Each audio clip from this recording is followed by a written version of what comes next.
Sizlarga assalomu alaykum aziz do'stlar, Minecraft va bugungi videoda sizlar bilan birgalikda Brostakka aylanamiz. Короче, video olamiz. Joyingizga quloq oling. Videomizni boshladik. Birinchi polzikilarimizni parvoyalashtirib olaylik.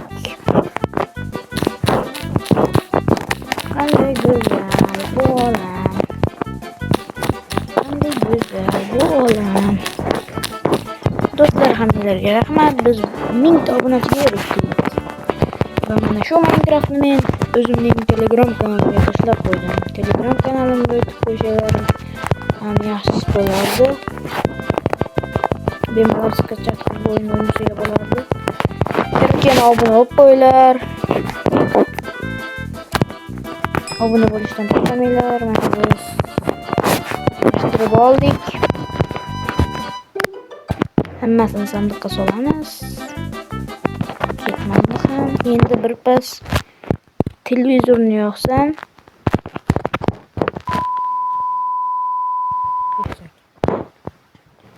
15-qishloqning oldidagi, ya'ni qo'shni qishloqlarning yonida bitta qishloq borligi aniqlandi. Va endi ular qo'shni Vallahi obunachilar bizni yonimizda qishloq bor deyaptimi? Ayga borish taqiqlanadi deyaptimi? Unda sirli mavjudot bor deyaptimi? Sitlar yo'q deyapti. Voh, bitta. Men buni tez qishloqlarga yetkazishim kerak. Ketdim. Qishloqlarga yetkazmasam bo'lmaydi. Xabar. Qishloqlar. Bu yerda hech kim yo'q. Qishloqlar. Qayerdasizlar?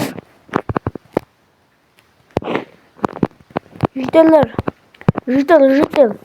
Ha, nima gaping bor? Короче, biz yonimizda bitta qishloq topilibdi. Unda sirli mavjudot bor ekan. Yo'q, faqat bizning qishlog'imizga zarar kelyapti. Jitel. Короче, sen bilan gaplashasan endi. Короче, o'sha kechqurun men asl qishloqqa bormoqchiman. Sen nima qilasan? Kechqurun bormaysan men bilan? Yo'q, men kechqurun uxlashim kerak. Men bilganingni qil, yo'qol. Короче, biz bilan hech kim bormasa, obunachilar o'zimiz borishimizga to'g'ri keladi. Sizlar poddeshkada bo'lib, obunani bosib, bomba chiqib turinglar. Ketdik bo'lmasa biz. Kechqurun bo'lishini uyda kutib turamiz. Telefon o'ynab turamiz. Uxlab turamiz.